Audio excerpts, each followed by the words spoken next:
We are in the Consolation Final, guys. It is the one game in the losers bracket before the grand final. So whoever wins it here, Arthas or TeamLiquid, will advance to face in a best-of-5 series in the grand final the Polish TeamGamers 2.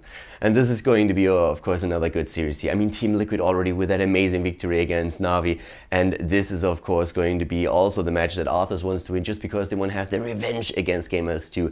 They were in the winner bracket final already, but Gamers 2 defeated them after Arthas was ahead in the series already. So that's exactly where Arthas wants to go again, and to make that happen they have to go through TeamLiquid, and TeamLiquid, they have played just crazy series after they lost the initial match against Pushik team in the winner bracket. The first map here is Garden of Terror, and if you paid attention throughout the tournament, then you know that Garden of Terror is also the map that TeamLiquid has been picked continuously throughout the tournament. And once again, it's their map choice here. It's a strong map for them, and they're running it again with the Zera tool. Not only that, but you could from the start tell that Arthas was trying to draft one of their infamous Blood for Blood compositions again, and TeamLiquid decided to just not make that, to not allow that, and picked also a Nuburak, which of course is going to be played by Lucifon here, and we're having for Grand Paquete Rhaegar, two of the heroes that have Blood for Blood, and TeamLiquid just said, no, we're not going to deal with that. We're going to pick the Blood for Blood heroes here, just a few of them. You're not going to get that quadruple Blood for Blood that you used in the past so often to give us trouble. Game number one coming up in the Constellation Final. The last step before the grand final, ladies and gentlemen. It is TeamLiquid versus Gamers 2 and Garden of Terror.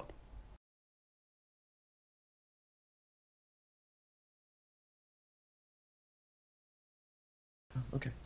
Alright everybody, the first map at the tournament here between Arthas and TeamLiquid. We are currently in the Consolation Final here at the loser bracket. This is going to be the decisive game for one of those teams, since one of the teams will be out after this best of 3 series. The winner will advance to face up against Gamers 2 in the grand final, a best of 5 that we're going to see. The first map was the map choice of TeamLiquid. Garden of Terror is the map, and to the left side we have Vortex playing Tassadar, Zaltul on Blackscorp, or the other way around, Grand Paquete playing Rhaegar, Lucifon on the Nuburak, and Falcon on Kalthas. To the right side of the map it is Sefkaja on Tyrande. We have BKB for Tyrael, Unstable on Sylvanas, Kunichan on Brightwing, and Vala played by Andy Lendy. I'm Khaldor, with me is Sham2, and we're going to bring you the coverage here at the end of the Storm tournament.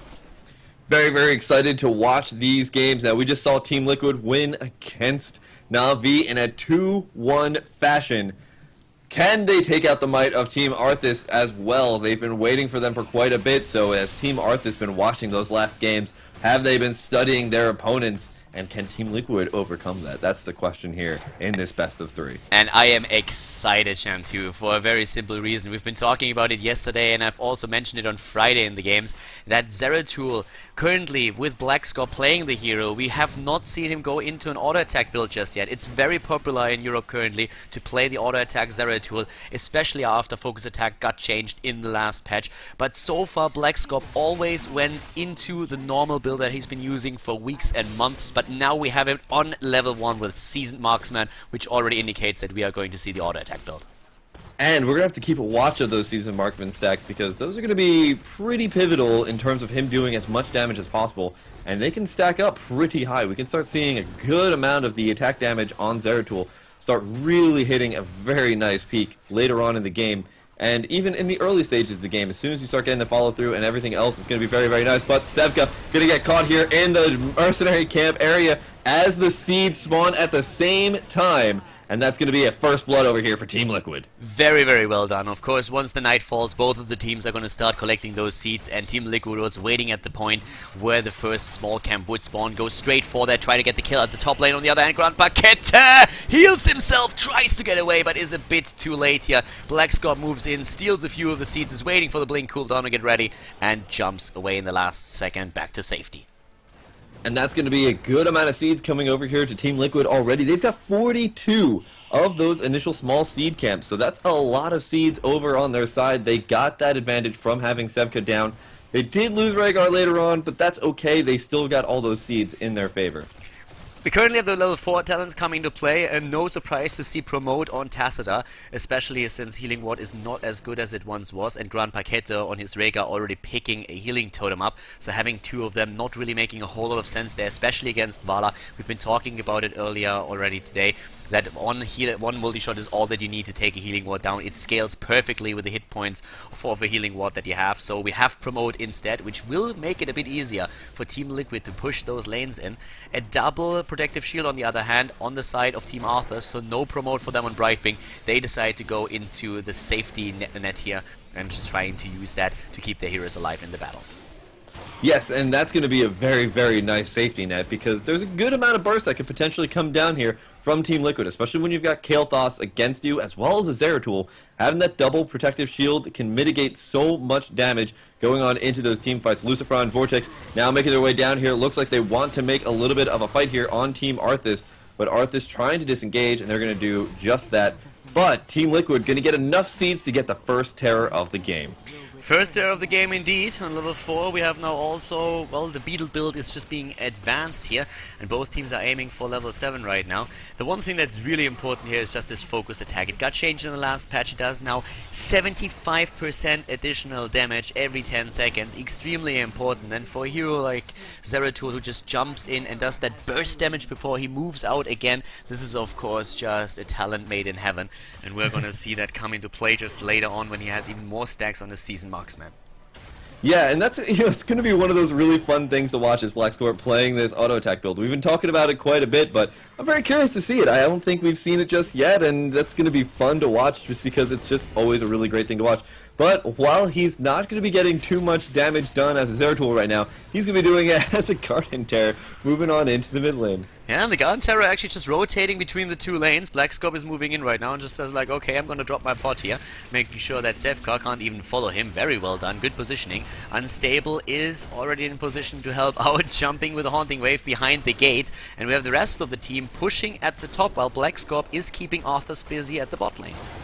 Yeah, they don't have the Sylvana, so they don't get a huge pushing potential out of this on the top lane, but that's okay. They can still do a good amount of damage, especially because they've got Tassadar, they've got Khaldor, and they've got Rhaegar. A good amount of ways to really kind of clean up the waves and help keep their own waves alive for long enough to take out this top 4. Wow, really nice use of that Garden Terror. Yeah, I really like it. Normally you really try to just like get as far away from the rest of your team as you can, occupy the opponent, get a bit of damage in, and then have the rest of your teammates trying to go to the top lane. Great moves by Arthas though against Blackscorp. Really well done by them, expecting the blink of course, and they are able to get the kill. So Team Liquid gets punished in the end for that plan. Very well done by Arthas. I really like that, especially the owl that we saw from Sevka to reveal him. That was very well anticipated. It was before he even blinked. That was amazing. That's really predictive play there from Sevka, and that really allowed them to get not only that, but have the vision on him for long enough, because that's what Sentinels do, is they reveal.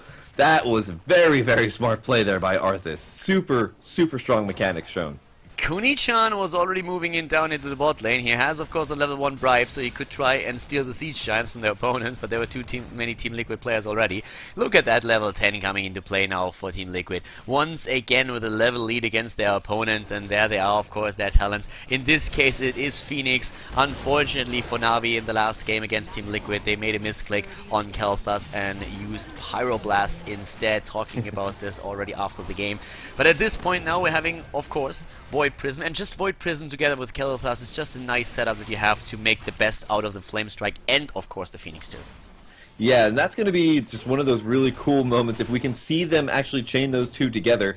But the really interesting thing here is we still see that build from Zeratul coming up here, and with that Void Prism, we have so much potential. So many different things can be really done with that Void Prism. Already, though, he's up to 11 stacks of that Season Marksman, now just hitting 12 as well.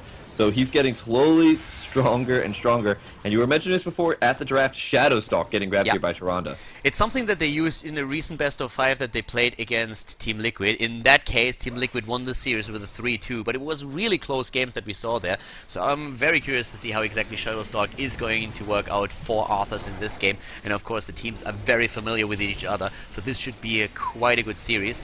And afterwards, Team Liquid said that they weren't really too happy with their performance against Arthas in that best of 5 that I just mentioned. So now they have the opportunity to do a bit better here. But Arthas, the Russian team, they're known for their aggression. BKB might be a bit far out here. They didn't even see him. They moved straight down there to try and take more seats and go for Unstable.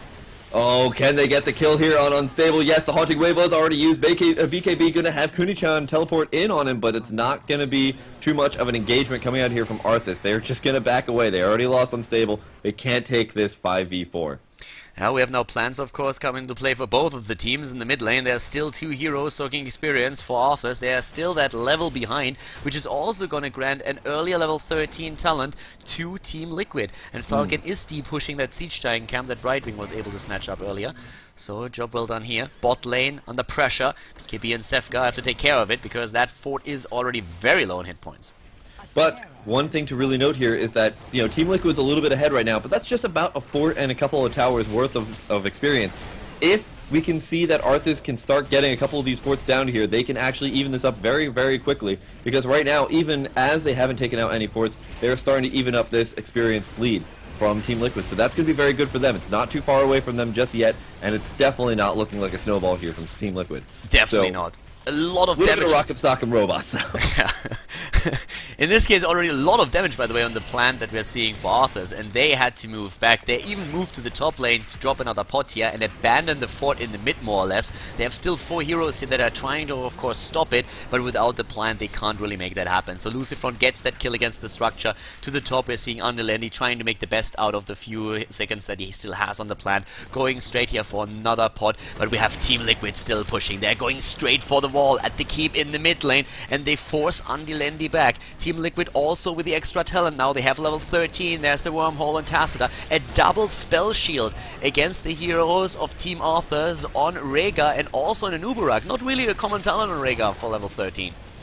A really weird decision to go into a fight, or at least start being a little bit aggressive here on Team Liquid because they don't have level 13, but there's a huge Void Prison. BKB going to get focused down before he makes his way over to the Void Prison, which would have made him invulnerable, but it doesn't really matter. Arthas taking a whole bunch of hits here. Unstable is going to go down. Kunichan now looks like he could potentially get taken out by the Burrow Charge at the last second. Kunichan, though, is going to try and get away. Blackscorp teleports in, gets taken out.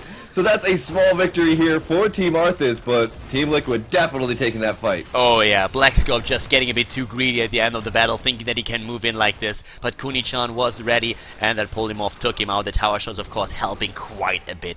But yeah, interesting talents that we are seeing here for Team Liquids for sure, and they take the wall in the mid lane now with the help of them. We're having Burning Rage on Tyrael, not even going for the defensive talents that he has available at this point.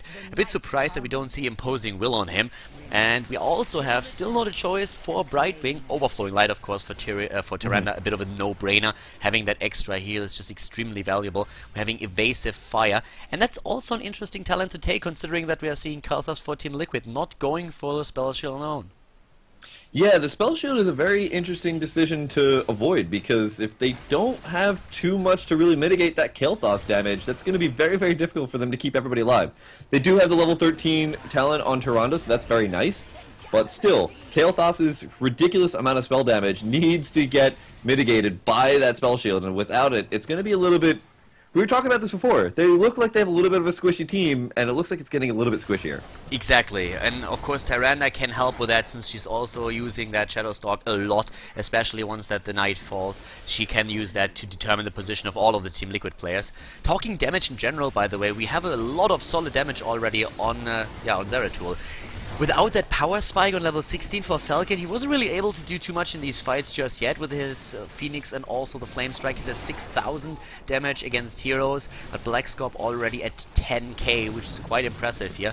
We're seeing for Arthas a plant coming into play, and also for Team Liquid. Both of them are going to go into that plant battle once more, but look at the experience. 16 just around the corner now for Team Liquid, but they have to deal with this push at the top lane, which is not... this is actually a pretty big problem for them right now. They have to move back, and they kill Brightwing though. Oh man, that's going to be actually a pretty nice victory for Team Liquid, but at the same time we're starting to see that Arthas is getting a good amount of keep damage over here, but they're still an entire level away from level 16, so level 16 talents have been grabbed here by Team Liquid. It's going to be a massive spike in their power, And, you know, it's also, you were talking about Blackscorp's damage. He's up to 23 seasoned marksman stacks. I just want to keep note of how many seasoned marksman stacks he's going to kind of get up here. And he's doing like 570 some damage with those follow-throughs. Yeah, he's doing an insane amount of damage right now, and that is going to be a problem for all those squishy heroes on Arthas. Once again, they are moving in. This time, Lucifron is in the plan. Blackscorp is free to roam and get the damage in against heroes like Tyrande, and he's going to try and do exactly that. That 16 talent is super important for them now. It gives them an advantage going into that battle. Not only Ignite, there's the Flame Strike already. Good for zoning and helping the plan to get in position to drop that keep, and that's exactly what TeamLiquid is looking for right now. Taking down that mid lane so that finally catapults spawn for them on one on the lanes here, and 16 is just way too far away for Arthas to make a difference. Yeah, this is going to be very, very difficult. They're just going to lose this keep, and that's going to be a huge thing for them to not have. Without that keep, that's going to be a lot of catapults pushing down this mid lane. It's going to be something that Arthas is going to have to keep in mind every single time they push out into the map. Especially since we have Promote on Tassadar. Promoted catapults are a nightmare to deal with, and that is something that TeamLiquid will try to exploit at this point. Finally level 16, there it is, a triple blood for blood already, immediately being used. The Unstable and Lucifron both going to drop out of that plant in just a second, so they won't be able to do too much damage here, but another wall has already fallen, TeamLiquid taking it out, and now they are solid 2 levels ahead of their opponents. And this is going to be a very, very nice time for them to start turning this around onto their... Well, I think Arthas was going to go for it, but now it looks like they just got completely zoned there by TeamLiquid. I like that Phoenix a lot. Yes, very much so. That was a very good zoning Phoenix because, you know, it'll be back up after cooldown in a couple of seconds. So. Yeah, right. Don't need to worry about just spending your Phoenix, ladies and gentlemen. Just spend it whenever you want to because it'll be back up in about 10 seconds or so. It's actually true. It's at 15 seconds now, so for the next fight, it's definitely going to be ready. That's not going to be an issue at all.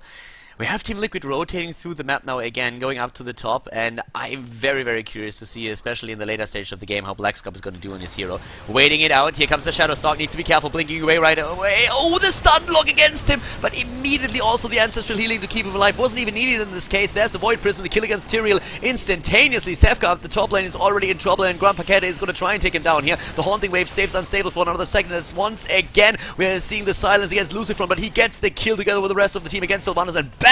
Down goes Tyrande, the counter kill against Zeratul, the third death of Blackscorp, but they get the kill against Brightwing at the end of this battle now too, and once again TeamLiquid victorious, and now 11 kills against 4, and way ahead, and the seeds are spawning at the perfect moment for them. That was absolutely amazing, and actually TeamLiquid just able to run around and start picking up all the seeds from the map as well because they were able to take out 4 people. You know, if Blackscorp didn't go down at all, I would have imagined they would have gone immediately for that core. But Blackscorp is so much of their damage, I'm sure they wanted to play just a little bit safer, and I think that's a very, very good call. Especially since they're so close to level 20 now. Blackscorp maybe even going a bit too deep here. We saw that before when he was trying to go for Brightwing, but he has solid damage in the game, very nice siege damage too, and he's just this big constant threat. It was actually funny to see that Shadowstalk timing from Sefka while Blackscorp was not moving, trying to be invisible there, and then immediately attacked by DKB. But the Ancestral Healing coming in there from the Rhaegar was absolutely on point. Grand Paquette is doing so good at keeping his team alive, and he's doing that because, I mean, he needs to, and keeping that team alive is going to be what's going to win you the team, or win those team fights, because if Grand Paquette slips up for half a second, he's going to lose that team fight for his team, but he's not. He's on point every single time, and Blackscorp going in on Sev, going to be able to pick up that kill as well. That's going to be another 3 for naught. And TeamLiquid hits level 20. They are in such a great spot here. They got the early kill already against Vala, and then just a second later Tyrael fell too. That was just once again this great positioning that they have there. With a level 20 talent now, we're even seeing Rewind, of course, for Blackscorp, and I do not want to. I had the pleasure once to go up against him in Hero League, and I can tell you that it's not a game that you're going to enjoy. So was it really a pleasure? Well, no. we say that, and I think it's not really much of a pleasure. No. We got wrecked so hard, it wasn't even funny. Like, he basically took our team apart single-handedly, but that was a while back. Since then, players, of course, know a bit better how to deal with his hero here, and they show that throughout the game already, but just having that level 20 talent for him it's a nightmare. If you go up against it, when he has Rewind with a double blink, basically, it's just so damn scary. And we're not only having that, there's also Nubarak now, which is even tankier, the Twilight Archon. It's such a damage boost for the Tassadar town. Yeah, and that's just going to be the scariest point about this. But it looks like they're going to go straight on the Kel'Thas. But yet again, Grab Packet with the amazing Ancestral Healing. But the Void Prison actually going to lag everything out for just a couple of seconds. Andy Lendy now going to take a lot of damage. He's going to go down. That's going to be the first death here on Team Arthas. Meanwhile, BKB going to go down yet again. Falcon going to get the double protective shield to stay alive for a little bit longer. And, sorry, just a shield from Tassadar, I take it back. And that's going to be enough to keep him alive. And meanwhile, Lucifron, the rest of the might of Team Liquid going in on the core. And it looks like this is going to be their game number 1 versus Team Arthas. Team Liquid again with amazing pressure here and great control during those fights. Lucifron even trolling a bit under the top, moving into the Nexus there. GG, well played by Tyrael. Arthas is going to go down here on map number 1. Team Liquid taking the lead in the best of 3 series. Really well played by them. And we're of course going to head next into game number 2 between Team Liquid and Team Arthas. Game number 1 ending in favor of Team Liquid. So again, the Spanish team playing exceptionally well here, taking the victory against Team Arthas, and the Russian team is now trying, of course, a bit of a different approach. And this is now going to become very interesting for map number 2, because at this point we're having again Shire being played. And what Arthas does surprised me a bit. Arthas is going for Azmodan once again. And the reason why that surprises me is actually very simple. Just recently, Arthas and Team Liquid, they played a match against each other, and in that game we've seen twice Azmodan being used by Team Arthas. And so far actually didn't really go all that well for them, because Team Liquid is just exceptionally good against Azmodan. They scrimmed a lot against Gamers2 in the past, and one of the things that Gamers2 is also famous for is that they are trying to bring Azmodan back. They play them a lot, and Team Liquid by now is really used to plays of the hero. They're trying to exploit the weak early game that you have when you're using Azmodan compared to another hero, and that's exactly, of course, one of those things that you can use to get ahead so that Azmodan doesn't get that crazy stack counter later on that he can put you in trouble. But apparently Arthas really confident in their abilities to use Azmodan here. It's their map choice, it's their idea, and they are going to try and go for it right now. One of the things that's really important to note here though is that we're suddenly having a potential quad blood for blood on the side of Team Liquid, not on the side of Arthas. The way that Team Liquid drafted, they have that opportunity to use that now, and we're going to find out if they will. This is of course the potential last map in the series. If Team Liquid takes it here, they will advance to the grand final to face Gamers2. We're going to find out right now if they can make it happen, or if Arthas is going to come back and force out a third map of their opponents. Shire coming up with Team Liquid going up against Team Arthas.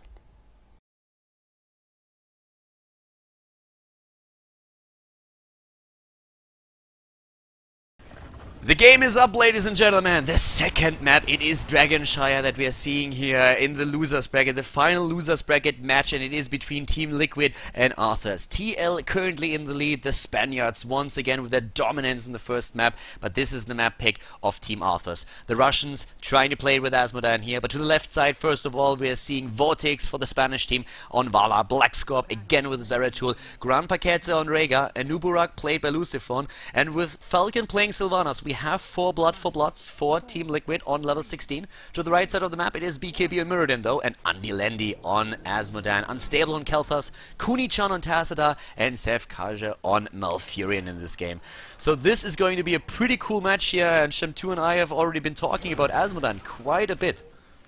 Yeah, and let's talk a little bit more about that. He did pick up Taste for Blood, the level 1 ability. Every time he kills something with his globe as its last damage as it dies, that's going to give its little, it's going to buff its damage by about 2 for every single death, and that's huge.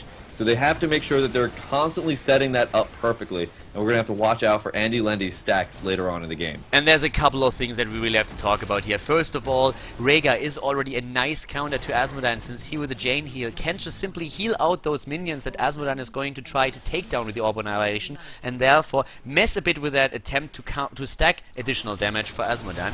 Another point is also that Team Liquid has proven against a lot of teams, also against Team Arthas, that they are amazing against Azmodan compositions and usually exploit his weakness in the early game to get far ahead in the match, and they just did that recently against Arthas in a best of 5 series twice, once on Blackheart's Bay and the other time on Shire. And Arthas going into an Azmodan composition again versus Team Liquid just a week later shows how much confidence they have in this composition. Yes, and that's going to be a really nice thing. The confidence is definitely going to get a little bit into Team Liquid's head, because it's scary to see something that's, you know, you've won against a couple of times, but they still keep doing it. It's like, man, this guy doesn't know when to back down. And that's going to be Team Arthas here. They're going to play this very aggressive composition. So Team Liquid already losing both the shrines, and Arthas is going to have that, but Team Liquid going to be putting up a pretty good fight in the bot lane and taking one shrine back. This is by far the best map for Team Arthas. They are amazing on this map. They're very strong. And personally, I love this Asmodan composition. It's an extremely strong one. I just simply don't like it against Team Liquid anymore because they are so good against it. They've been scrimming with Gamers 2 like so much. And Gamers 2 is actually the first, or was the first team on the European server that really tried to use that Asmodan composition and popularize it. That was even back in the days, but even these days they pick it up every now and then. And I've been talking to Team Liquid about it, and I think it was Bo3 who said, well, the one good thing of scrimming against Gamers 2 all the time is that we definitely know how to deal with Asmodan, but they have to improve it, of course, again. And if Asmodan gets into the late game on an even fort count against Team Liquid, then all this damage is going to come into play, and that is the really scary part if you are facing him in such a combo. And he's getting a really good set of stacks already. He's up to about, I believe, 30 or so. Yeah, he's up to 28, so he's starting to get there. He's not really completely up there, but he's starting to start his little way up there. Level 10 is when things are going to start getting scary. When he picks up that black pool, oh man, those globes are going to start annihilating things. Oh yeah, that's true. And we also have in this case now Bound Minion, of course, the standard trait to take on level 4, and Promote on Tassadar. Not really a lot of options on Tassadar these days. Normally would have gone for the Healing Ward, but it's a bit weaker now after the recent patch, and therefore a lot of Tassadar players going for Promote since the talent was also buffed, and it makes of course sense to use that together with the Asmodan to get even more pressure on the lanes. In general, on this map on Dragon Shire, you want to have very strong lanes, very strong pushes at the start so that you have a good control about 2 shrines and the dragon statue in the mid lane. Well, they've got both the shrines right now, and can they grab the Dragon Knight? That's going to be the question. Team Liquid looking to put up a pretty good defense here as they've got 3 people rotating around, now 4 people rotating between these bot and middle lanes. Now starting to split up here into 2 and 2, but Team Liquid not letting this go. At the same time, though, both these teams very, very close in their levels. Almost level 7 for both these teams, but as I'm talking about that, Sevka gets grabbed here by Lucifron, by Bloxcorp, and by Vortex at the very, very bot lane. And that's going to be the first blood of the game. Oh, the kill against Sylvanas. Really well done. Can they get the dragon statue? Yes, they can get it in. The kill against Malfurion in the bot lane, but then a counter kill against Sylvanas up at the top where we saw Tassadar and Malfurion going for it. But they don't get to the temple or to the shrine in time. So very well done. Bloxcorp rushing through to the Dragon Knight statue and claiming the first one for his team. And this is going to allow them to run around, start getting a couple of turrets down. Those turrets are worth a good amount of experience, as well as just a little bit of map control as well. Those turrets defend off those creep waves pretty effectively. If they're down, that means those creep waves can start pushing in just a little bit more confidently. Now, while that's happening, the rest of Team Arthas still rotating around the map, trying to get as many stacks as possible. Asmodan starting to get up to 50-some stacks, so he's got an additional 50 damage every single time he uses his globe. And at this point, up to the top lane, we still have a bit of a push going on with even Rampaketa now rotating over, so that's a 3 versus 1, and that is a really good use of the healing ward. As we said before, it's not as good as it was in the past, and it really evaporates after just a few seconds in this case, but the healing totem on Rhaegar is still a solid choice for level 1 talent, even though we see a lot of Rhaegar players moving on to Colossal Totem, or instead just simply going for the reduction of mana for your chain heal. But it's still pretty cool, and for a situation like this, it works out. Again, Asmodan with the Orb of Annihilation, but not getting too much damage in just yet. Also keep in mind that, of course, Zeratul has picked up Seasoned Marksman on level 1 with the auto attack build that we're seeing now, thanks to follow through on level 4, and then also later on, also follow through on level 7, and of course focused attack on level 4. Yeah, he's got 12 stacks on that already as well. That doesn't seem as impressive as Asmodan's, but trust me, when those follow-throughs start coming in, it's going to be just about as impressive. Now, it seems like Arthas did pick up Mule at level 7 there on the Tassadar, which is going to keep these forts alive for a little bit longer. They also did get the promote, so that gives them a little bit more of that lane presence, a little bit more objective control in terms of the forts and keeps. So that's going to allow them to stay alive for a little bit longer. But, Khaldor, look at their levels. Yeah, we have a solid advantage in experience already for TeamLiquid, and that's exactly the point that I was trying to make earlier. They are very, very good at getting ahead in these games against Asmodan. They just know how to exploit that weakness and damage in the early stages of the game, especially when they are running a Sylvanas, which they do in this case. So we're having them with a level 10 ability a bit faster. Rain of Vengeance on Vala. We see a Web Blast for Anubarak, the Wailing Arrow, of course, on the side of Sylvanas, and we have at the same time now finally the 10s coming in, and here comes the Black Pool, and all of a sudden Asmodan is becoming a lot scarier. Yeah, those 10-second cooldown globes are going to start getting very, very scary. There's the first Black Pool. We can start seeing it do 500 damage. That's like a planetary strike every 10 seconds, and the longer and longer this match goes on, the scarier those get. Vala and Sylvanas are going to have a very, very tough time, and that's going to just allow him to pick up so many stacks so quickly. Here comes the promote at the bot lane, currently being used by Kuni-chan on his Tacita, and Vala, of course, is going to try and do all the counter damage thanks to especially the multi-shot. Arsenal picked up, and that's a great talent to take when you're up against the promote Tacita, so in this case this is working out. Vortex is trying to capture the shrine up to the top lane. We're seeing the same thing with Lucifer and Grand Paquette. They're going up against BKB, who jumps away. There's Falcon moving in now as well, but they shouldn't be able to get the kill. A good stun though. He was trying to move away from that. One stun, two stuns, forcing him into Avatar. BKB moving away, but of course the heroic ability is now in cooldown. And in the bot lane, there was a kill on Zeratul. The Black Pool is definitely still lingering around as they pick up that bottom shrine. Team Arthas not letting this game go away easily, starting to even up the experience yet again. It's now 12-12, just about. They're on the cusp of getting 12 here for Team Arthas. Meanwhile, All Shall Burn is starting to burn away that fort very quickly. Oh yeah, and I have to admit that this time Arthas is looking much, much better than in the 3 games that they played with Asmodan against TeamLiquid that I saw before. If they are able to keep this up, they would end up in a great position with Asmodan here. It's also interesting, by the way, that we're usually seeing the Asmodan player go for Relentless on level 13, whereas most people would go for March of Sin there. Oh, Black Scorp actually trying to get in, but they're zoned out. Move still in. Good Void Prism set up. Lucifer is already there. They're trying to go for the stun. Here it comes, and they try to take down Kalthas, and look at that Wailing Arrow, locking everybody down here. Kill against Malfurion immediately. Here comes that Black Pool, and oh my god, that damage. Oh, but it looks like Lucifer gets a web wrap onto... Oh, the Asmodan. Can he get out of here? Andy Landy taking so many hits. He's going to go down, but there's the Black Pool with the globe. You can see how much damage he's doing, but unfortunately, just not enough to actually take out anybody here on Team Liquid. Kuni-chan, oh, the Hungering Arrow. Looked like it was pretty hungry, but not hungry for Protoss blood, as it looks like Kuni-chan will get away this time. I can't believe that you asked if Asmodan would be able to get out of there. We all know that this guy is way too fat. Like, his hitbox is so amazingly big. You're getting body blocked into oblivion by anybody out there. So yeah, he dies, but look at the respect talents on level 13. Yes. We're having a triple spell shield, because Team Liquid says, yeah, we know exactly what this guy is going to try and do, and we need the spell shield here, or we're all going to die. The only hero that is not picking spell shield here is actually Vala, going straight for that frost shot. I could have seen spell shield for her here in this case. Yeah, that would have been actually the person I would have expected to see spell shield on the most, because those Asmodan shots are going to do about, 700 damage, which is about a third of her health very, very quickly. But, you know what, they've got a Rhaegar, that's fine, they can just heal it back up with Chain Heal. They didn't actually even pick up the Healing Surge either at level 13. So they're going to be a little bit less on the healing for the entire team, but that's okay. They still have that Ancestral, that'll keep everybody alive. The Phoenix doing a good amount of damage, zoning out Lucifron. Lucifron trying to do as much damage as possible to that fort, but I don't think it's going to go down. Not today.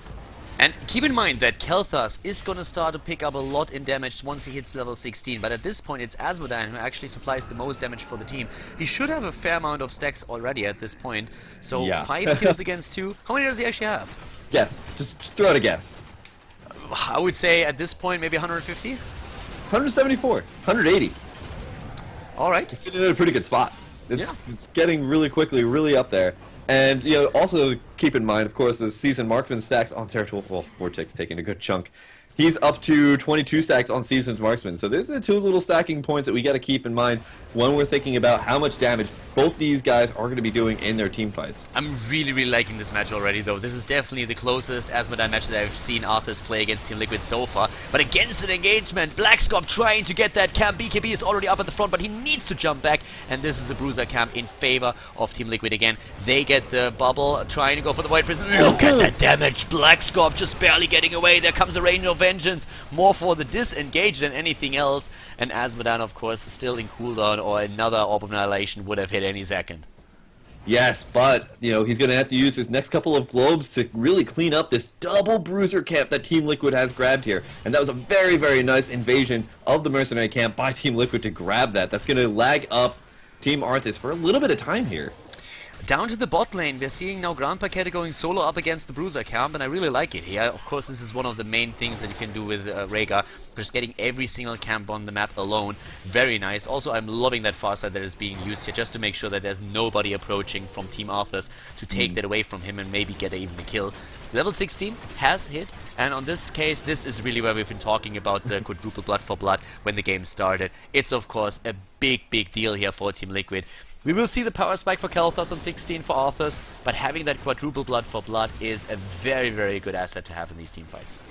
Yes, and this is going to be a very difficult spot here for Arthas. You know, they've got a little bit of time here before they hit that level 16. They've got to make sure that they can secure one of these shrines and stop that dragon channel if they can. So it looks like BKB is going to force out Blackscorp here, and that's going to allow them to get this top shrine and possibly get into that level 16 area. If they can get 16, then it's going to be a nice even fight. But they're not really allowing that to happen here, Team Liquid. And they're putting on a very good amount of aggression here. Lucifron throws down the web wrap, and it looks like who's going to pop out of it but Unstable. Can they actually turn this fight around is going to be the question, though, because they've already lost their Malfurion. Lucifron now going in, re-engaging on Unstable, doing a lot of damage. BKB going to get blood for blooded. He's going to get taken down as well. That's a 3 for naught. For Team Liquid, that's going to mean that they're going to grab this top shrine as well. And they're going to get a Dragon Knight on top of it, potentially. They have another 20 seconds where they are with a 5 versus 2 in a massive advantage. They're rotating Sylvanas already down to the bot lane. Asmodan still with the most damage for his team, 21,000. Only Sylvanas on the side of Team Liquid has more damage against heroes so far.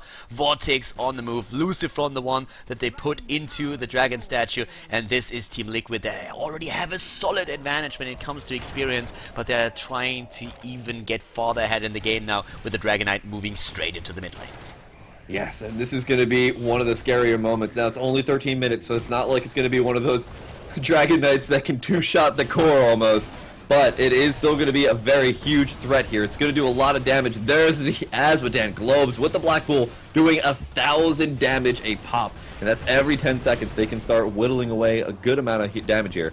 But you know, keep in mind that Asmodan doesn't just do his global damage there. He's also got his global promote with his Generals of Hell, and he's using that in conjunction with Kuni-chan's promote in order to keep these lanes a little bit pushed in their favor. But so far, it's Team Liquid that pushes a lot harder than they do, but it's definitely something that they have to keep tabs on. The Spanish team doing very well here once again, Falcon already moving back, and there is that healing ward that really helps to mitigate the damage of the Global Annihilation just a tiny bit. Level 18, nearly 19 for Team Liquid now. It looks like they're trying to take that Siege Giant camp, and of course it's something that Asmodan already expected with another globe, throwing that in, getting even more damage for his team. They're trying to contest this, but can they?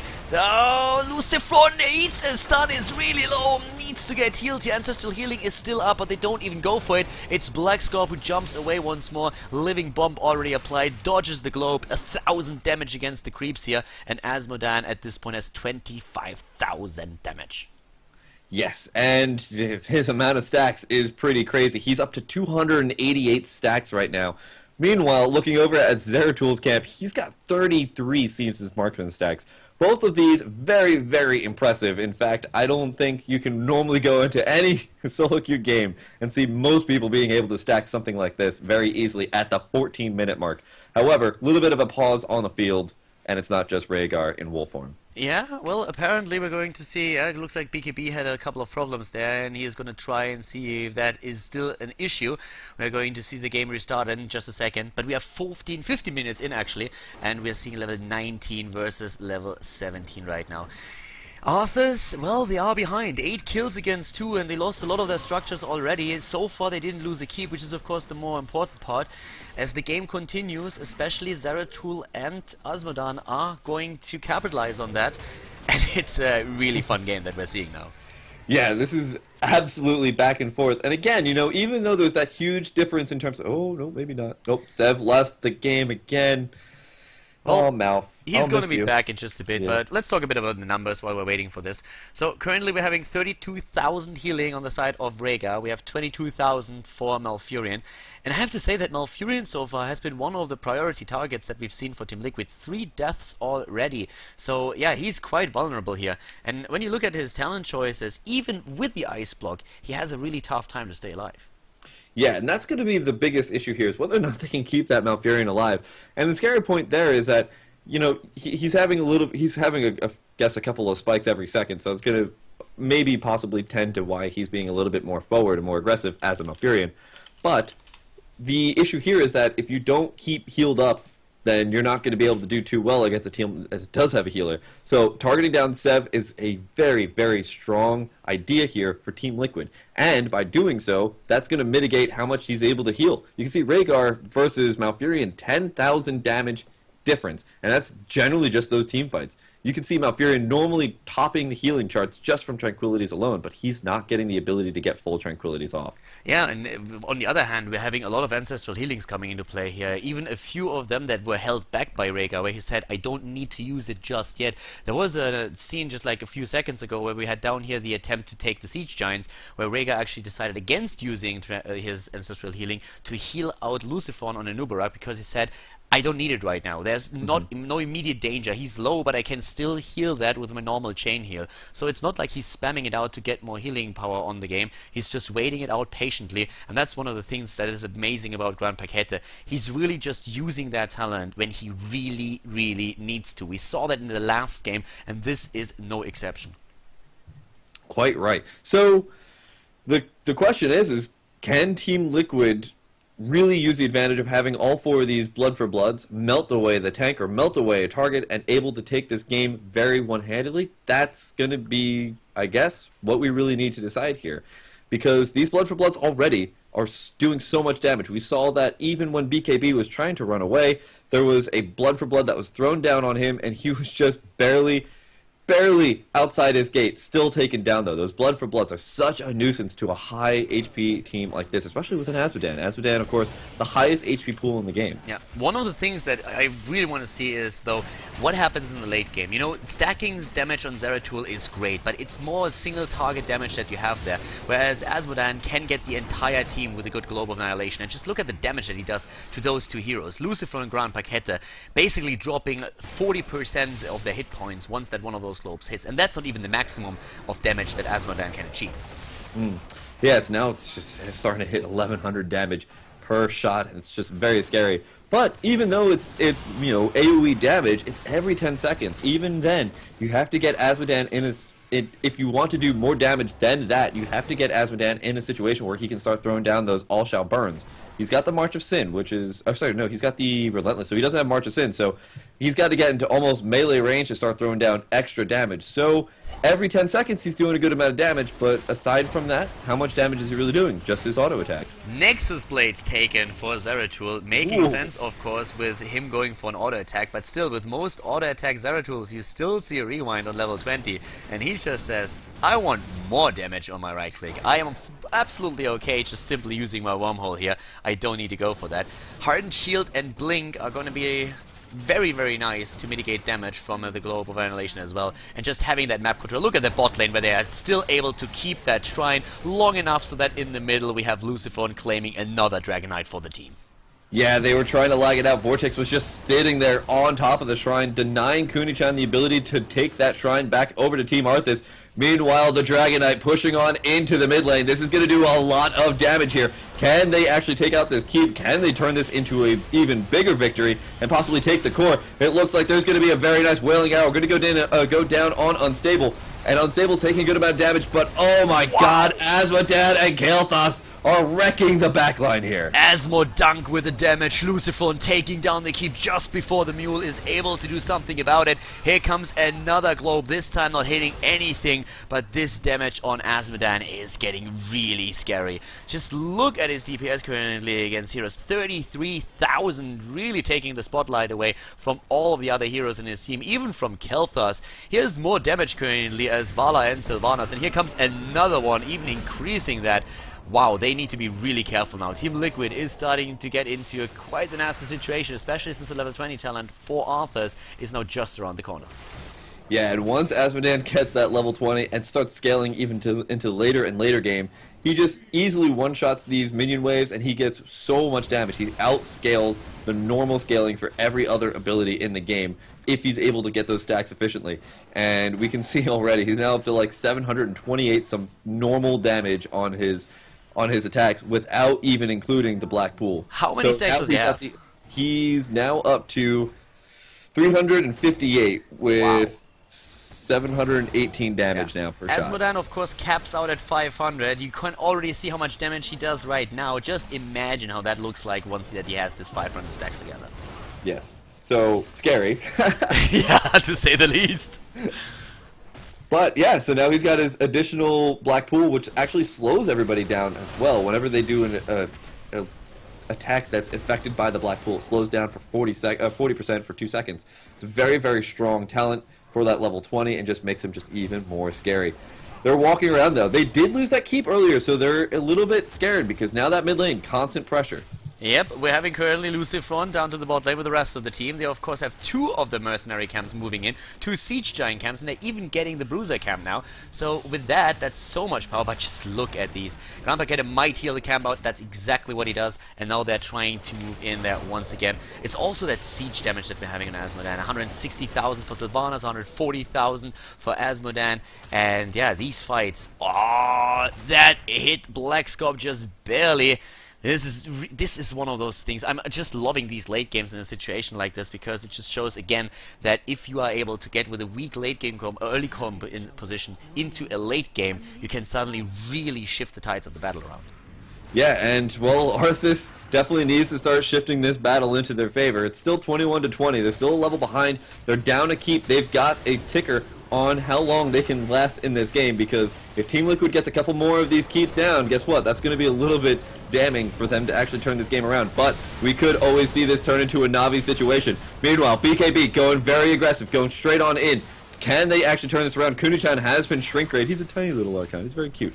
And he's actually not shrink raid. He's just tiny in general. That's weird. Did you see that? Oh, that globe!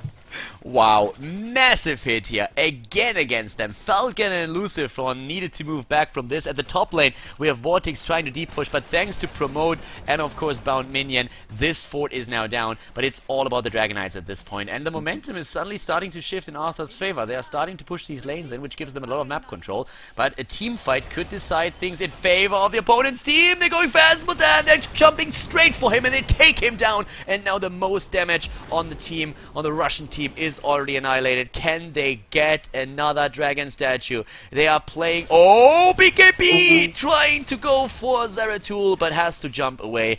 Whew, that was a close one. Very, very close maneuvers here, but both the Shrines now going to go over to Team Liquid. They're going to grab this Dragon Knight. It's a 21-minute Dragon Knight, and they've got 40 seconds until Asmodan is back up. This could potentially turn into a game-ending move if they play this correctly. Blackscorp has to be very aggressive here and take out somebody else. Sevka, though, running into the middle. He's very, very exposed. Can Team Liquid take advantage of this? No, there's the Bolt trying to get a little bit of space here on Sevka. And now they're going in on Vortex, doing a little bit of damage here onto Team Liquid. But BKB being aggressive. Can his team follow up? That's the question. Kunichan taking a lot of damage here. They're going to back up. The Dragon Knight, though, wailing away on the core. They use the Void Prison to block out the rest of the team. Team Liquid gonna take the match. Wow, the Void Prism against 3 people. Asmodan not back in time. The GG as Team Liquid takes it with a 2-0 and advances to the grand final against Gamers 2. Wow, great job again by Team Liquid against the Azmodan composition. They take it here, are victorious in the series with the 2-0. I have to admit though that Arthas played this really well, and their confidence in their abilities to play Azmodan is definitely justified. I would really love them to use the same composition against other teams, and I hope that I can cast a couple of those games in the future, because I feel they have a very, very strong combo here. But against Team Liquid, it's just always difficult to make these Azmodan compositions happen, just because they are so good at controlling the game. They win the series with the 2-0, and therefore they advance to the grand final. The last series of the End of the Storm tournament is going to be up on the channel very soon. It is a best of 5, so guys, get ready for that. Thank you very much for tuning in today. I hope that you enjoyed the show here. I personally love to see a few of the compositions that are really not all that common these days, and the Azmodan composition is one of my favorite. If you like that as well, feel free to drop a comment in the comment section, and guys, if you haven't subscribed yet, hit that sub button. See you guys soon. Have a great day. Bye bye.